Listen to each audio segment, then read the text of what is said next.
My name is Greg, and I was nerd sniped by the hat tile.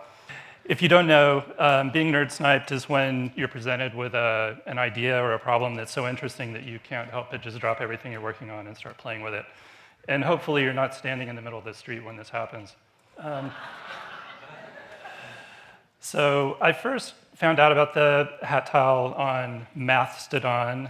Christian Lawson Perfect was posting about it, and he put up a GitHub with all sorts of files, SVGs that you could print and STLs that you could 3D print.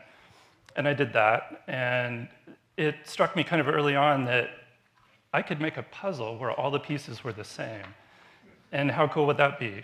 Would it be hard to solve? I don't know.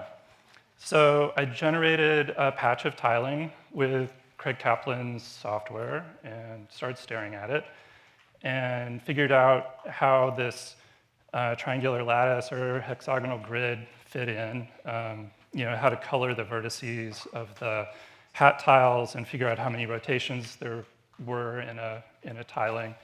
Figured the math out and got it working in this homebrew Python library that I use for CNC milling and laser cutting projects. I don't recommend rolling your own CAD/CAM system, but it's the path that I've headed down. Here you can see the 2 reflections of the tile and 6 of the rotations that appear in a tiling.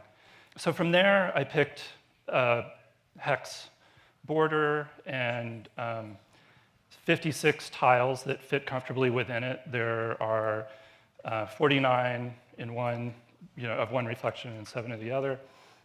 This is scaled to be about 12 inches across, and the tiles are about 1.5 inches across, which was a comfortable size for playing with. So then I sent it to a laser cutting service and got back my first prototype, having no idea how interesting this would be, but I was curious. Unfortunately, I had designed it to be cut in place, and the service that I used didn't allow that, so they made me split it out. I screwed that up and didn't have enough clearance for the pieces to fit in the frame. But that's fine. I just traced the outline and took the frame away, so I had room to work. And it was satisfyingly difficult to solve. So I took that as a win. It took me about an hour the first time.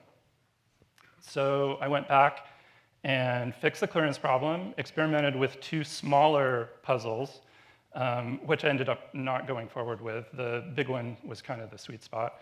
And then I broke up the big border into smaller pieces and used puzzle joints, the only puzzle joints in the puzzle, to just make that easier to manage.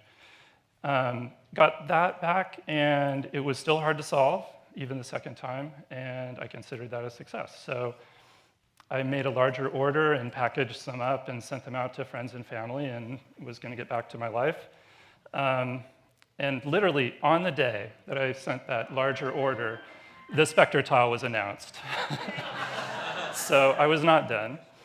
I went back to Craig Kaplan's interactive tool, generated a patch of Spectre tilings. Unfortunately, they don't fit on the same regular grid, so I came up with another approach of just extracting the coordinates and rotations out of the SVG that his tool creates. I sized the Spectre tile to have the same area as the hat tile from my first puzzle so that I could fit the same number of pieces into the hex frame. I wasn't thrilled with the hex frame, but I went with it. That was a mistake because it had some really narrow edges that were fragile and broke. But I was able to experiment with solving it. It's easier than the hat puzzle, I think because you don't have the reflections to worry about. But it's still fun, and it's more accessible. So I went back to the frame to think about that and decided on using a dodecagon. It made the edge pieces a little thicker, and the angles line up nicely with the angles in the tiling.